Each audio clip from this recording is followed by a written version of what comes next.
Welcome back to Persephone Says. I am going to cover a topic that is largely discussed within luxury travel, hotels, weddings, and events, and that is what is ultra luxury and what is not. What does that look like visually? What does that feel like, smell like, etc.? And this is a conversation that constantly comes up.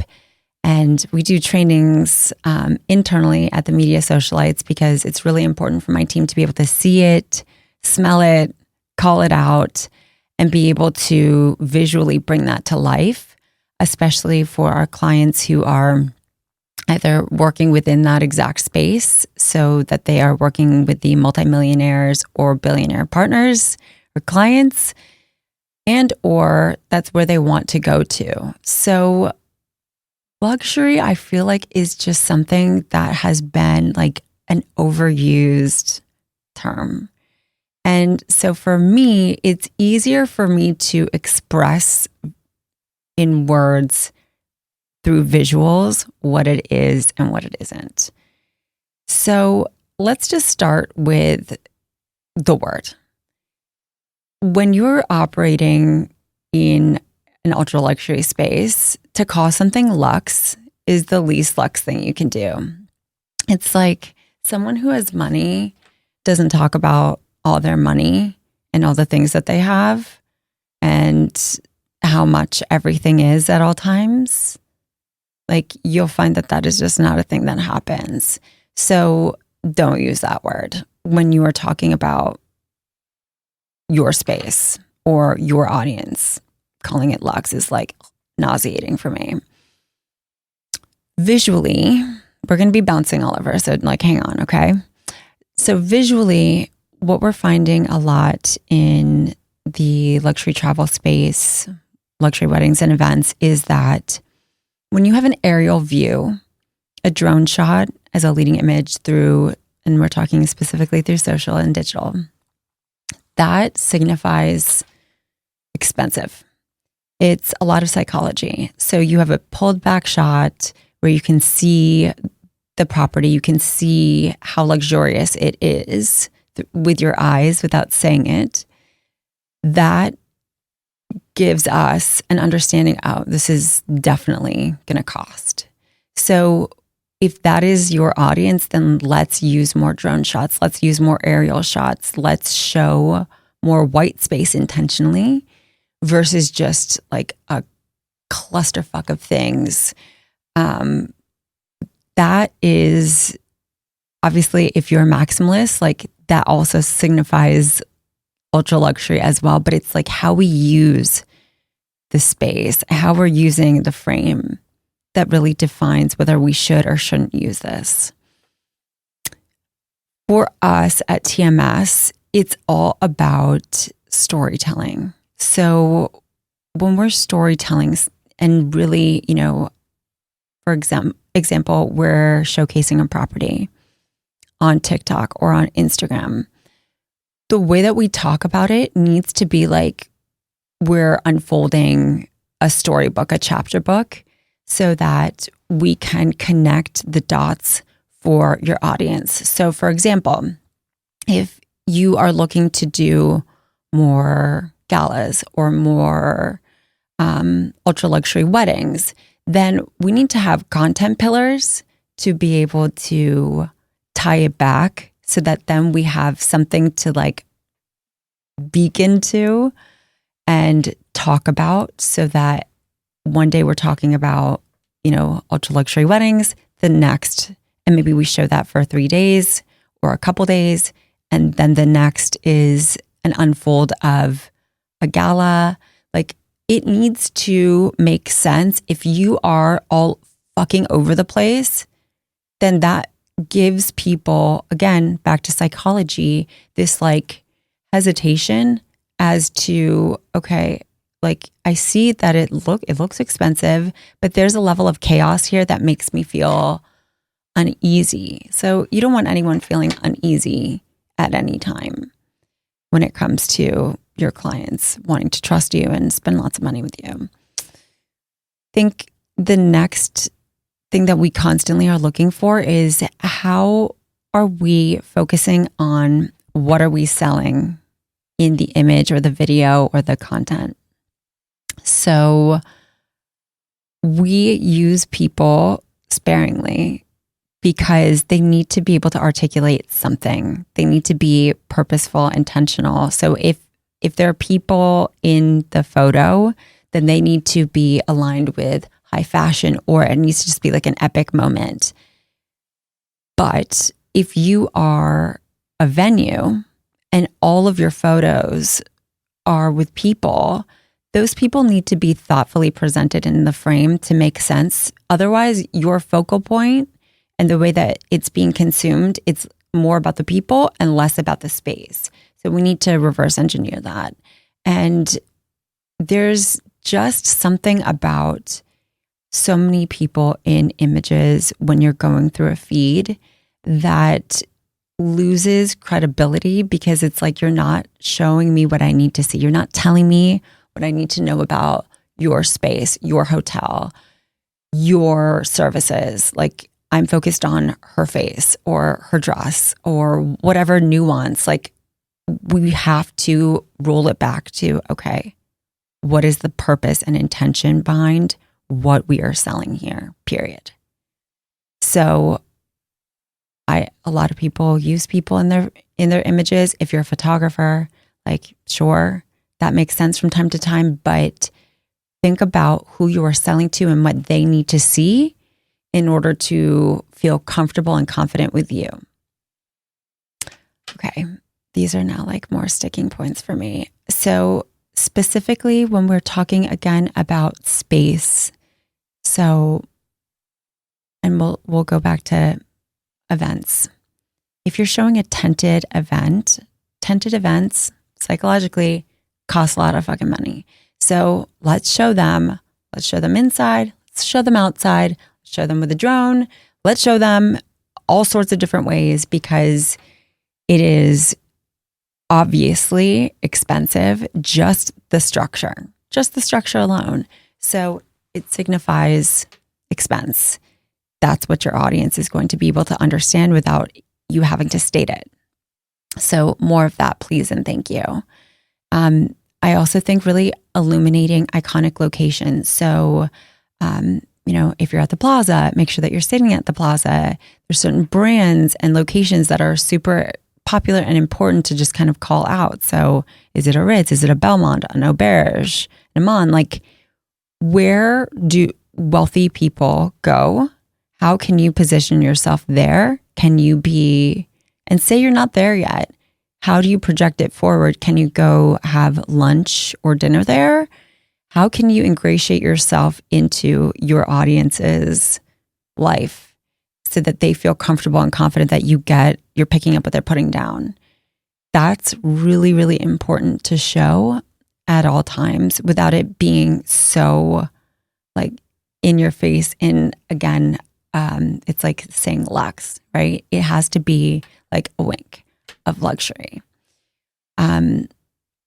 A lot of our partners are constantly doing destination weddings, and or they have properties that we represent in Amalfi or like Como, or how can we like really focus on the location so that it denotes like, okay, this is a destination wedding, this is a destination event, or our group of hotels is located here, there, and everywhere. That's really, really, really important to be storytelling properly. We work a lot in hospitality, and frankly, I think we're going to do a whole separate episode just on hospitality and hotels really, really specifically, because they are getting it all wrong unless you're working with us. Because it just is like so flat and so fucking sterile. And I'm like, it's food. It should all be food porn, or it should all be storytelling. Like, food is an art. But we really struggle, not we, media socialites, but we as an industry really struggle with how to showcase food in a meaningful, thoughtful way without it looking so stupid. So be mindful of that. how are you serving fries? Is it fries on a silver platter? Is it like, are we able to get another shot where you can see all the jewelry that someone is wearing so that there's just like a couple layered elements in there? Does that make sense for your brand? Like, how are we doing this that it's really smart?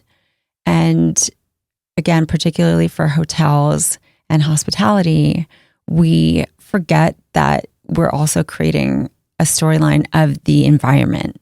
And so it's not just about like, eat this food. It's like, okay, what's the vibe? How is it going to smell? How's it going to feel? We need to understand the psyche of your audience in order to be able to project that forward and proactively attract that person. So think about those things. When it comes to fashion, I mean, obviously I love fashion, but it really needs to make sense to use fashion appropriately, depending on, again, who your audience is and what you're selling. So are they a piece of the story or are they the story? Making that differentiation and that decision as to what you have and show versus what you don't, so important. I will speak a little bit about florals and production as well. So I'm maniacal when it comes to what is shown and what we don't ever show. A lot of our partners will give us content that is beautiful, but it might not be the best for who they are speaking to. And it's okay to just be like, this isn't it. We can maybe use a piece of this or a piece of that. But if you're talking to an ultra luxury client, then showing like a low floral or something that just doesn't show lush or intentionality, or it's like oftentimes when you're in a space, you're seeing florals that are towards the outskirt of the space. And there's some like beautiful things in person, but the angles on social and digital just don't make sense. Don't share that. It doesn't work. It shows or feels like, okay, the couple didn't have enough money, or something happened with the budget where we didn't have enough money to keep the florals consistent across the board. Like, these little things mean something and we have to pay attention to them. Unless, we are telling a broader story. Are we zooming in on a detail and we're focusing on a floral for a specific reason? Then like, that's a little bit different. But low centerpieces are generally a no for me, unless we're telling a broader story about the destination and it's a welcome party and you can see like where you are and it has to fit, or it doesn't fit and you got to toss it out, and that's okay. I'm just really don't think that you need to show everything. There's a lot of talk all over social all the time. However, my biggest pet peeve, like truly my biggest pet peeve, is when people are bad-mouthing their clients and complaining about not understanding your price and your rate. That is gross. It's gross, and it's going to be a turn off. So keep your thoughts off fucking social media. If you don't like that you're getting the wrong leads, it's probably because you're projecting the wrong thing. And not to mention, you're always going to get a couple of the wrong leads who just think that they can afford your services or your space or whatever. And they can't, and that's okay. But bitching about it online is like, ew, gross. It's like you're a troll for your own clients. And there's nothing more lacking luxury than that. The way to do it, the flip side of that, is educating properly and thoughtfully. So a lot of people don't know what things cost for weddings, hair in my mouth, for weddings, events, and otherwise. They just don't know what they don't know. So how can you share something that actually is meaningful so that they're not surprised when you share your cost? Like, oftentimes people are shocked by our rates too. And I'm like, well, they are what they are. We are the experts. Here's why. You need to be explaining why at all times And by educating and explaining, then you are allowing and empowering your ideal client to feel more confident with you because you are establishing yourself and starting yourself as the expert. And yourself as the expert is you again in all of its forms. If you are a restaurant owner, if you have a hospitality group, like if you are a venue owner, whatever it might look like, because it does look different.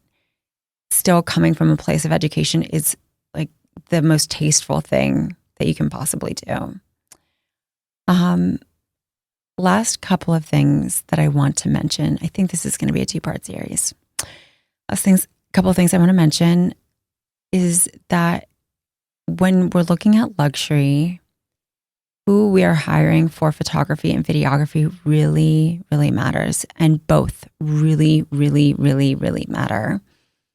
And guiding on who is shooting content for you is so important because at the end of the day, all of us, that's what we've got in order to market ourselves, right? So we need to be very thoughtful in who is being hired because that's going to be the representation of your work, your space, your food, whatever it is. And I think oftentimes I see people hiring other people who they're saying that they want this type of client, but they're hiring this type of team. So you're never going to be able to meet in the middle or achieve that if you're not investing in the right people to do the job. And the right people to do the job, in my mind, are creatives in their purest form, but they also understand your needs, the client's needs. Like they're able to juggle multiple things at any given time. They are able to storytell properly. They're able to give you different types of looks. So high flash or black and white or more film. Like these people are nimble. Real artists are nimble people, genuinely, and should be collaborative. And I just often see it's like, I get you have a relationship, you like this person, but they're not doing you any justice. Like that's all we've got. So I really suggest expanding your horizons on art and talent, and that will then help elevate your output across the board. So there will be a part 2. I hope some of these tips have been helpful, and I'll see you next time.